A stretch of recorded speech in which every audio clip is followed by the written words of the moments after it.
ನೈಋತ್ಯ ಶಿಕ್ಷಕರ ಕ್ಷೇತ್ರದ ನೂತನ ವಿಧಾನ ಪರಿಷತ್ ಸದಸ್ಯರಾಗಿ ಆಯ್ಕೆಯಾಗಿರುವ ಬೋಜೇಗೌಡರಿಗೆ ಮೂಡಬಿದಿರೆಯ ಸಮಾಜ ಮಂದಿರದ ಸ್ವರ್ಣ ಮಂದಿರದಲ್ಲಿ ಮಾಜಿ ಸಚಿವ ಕೆ ಅಮರನಾಥ್ ಶೆಟ್ಟಿ ಅವರ ಅಧ್ಯಕ್ಷತೆಯಲ್ಲಿ ಸಾರ್ವಜನಿಕ ಅಭಿನಂದನಾ ಸಮಾರಂಭವು ಶನಿವಾರ ಸಂಜೆ ನಡೆಯಿತು.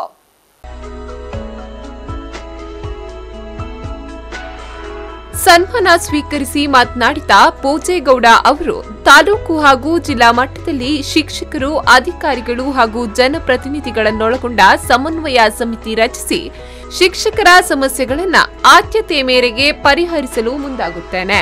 ಅದೇ ರೀತಿ ನೆನೆಗುದಿಗೆ ಬಿದ್ದಿರುವ ಶಿಕ್ಷಕ ಸಮುದಾಯದ ಇತರ ಜ್ವಲಂತ ಸಮಸ್ಯೆಗಳನ್ನು ಪರಿಹರಿಸಲು ಸದಾ ಸನ್ನದ್ಧನಾಗಿರುತ್ತೇನೆ ಎಂದರು.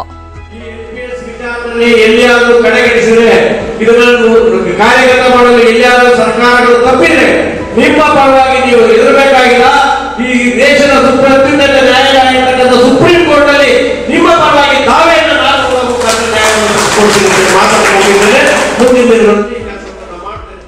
ಶಿಕ್ಷಕರ ವರ್ಗಾವಣೆಗೆ ಸಂಬಂಧಿಸಿ ಅಧಿಕಾರಿಗಳು ಮಾಡಿರುವ ಎಬಿಸಿ ವಲಯದ ವಿಂಗಡಣೆ ಮತ್ತು ವರ್ಗಾವಣೆ ಕ್ರಮಗಳು ಹೇಗೆ ಅವೈಜ್ಞಾನಿಕವಾಗಿದೆ ಎಂಬುದನ್ನು ಶಿಕ್ಷಣ ಸಚಿವರಿಗೆ ಮನವರಿಕೆ ಮಾಡುವೆ.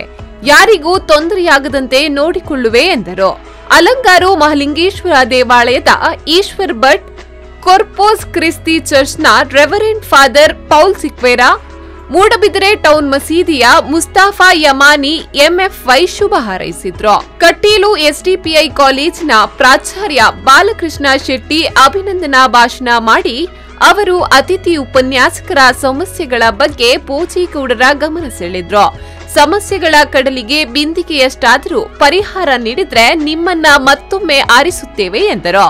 ರಾಜ್ಯ ಪ್ರೌಢಶಾಲಾ ಸಹ ಶಿಕ್ಷಕರ ಸಂಘದ ಉಡುಪಿ ಜಿಲ್ಲಾಧ್ಯಕ್ಷ ಕಿರಣ್ ಹೆಗ್ಡೆ ಅವರು ಮಾತನಾಡಿ, ಶಿಕ್ಷಕರು, ಅಧಿಕಾರಿಗಳು ಹಾಗೂ ಜನಪ್ರತಿನಿಧಿಗಳ ಸಮನ್ವಯ ಸಮಿತಿ ರೂಪಿಸಿ ಶಿಕ್ಷಕರ ಸಮಸ್ಯೆಗಳನ್ನ ಆದ್ಯತೆ ಮೇರೆಗೆ ಪರಿಹರಿಸಬೇಕು.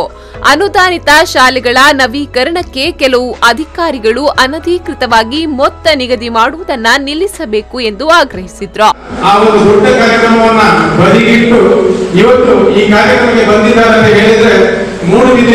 ರಾಜ್ಯ ಪ್ರೌಢಶಾಲಾ ಸಹ ಶಿಕ್ಷಕರ ಸಂಘದ ಉಪಾಧ್ಯಕ್ಷ ರಾಮಕೃಷ್ಣ ಶಿರೂರ್, ದಕ್ಷಿಣ ಕನ್ನಡ ಜಿಲ್ಲಾ ಪ್ರಾಥಮಿಕ ಶಾಲಾ ಶಿಕ್ಷಕರ ಸಂಘದ ಅಧ್ಯಕ್ಷ ಶಿವಶಂಕರ್ ಭಟ್ ಶಿಕ್ಷಕರ ವಿವಿಧ ಸಮಸ್ಯೆಗಳ ಬಗ್ಗೆ ಬೋಜೇಗೌಡ ಅವರ ಗಮನ ಸೆಳೆದ್ರು.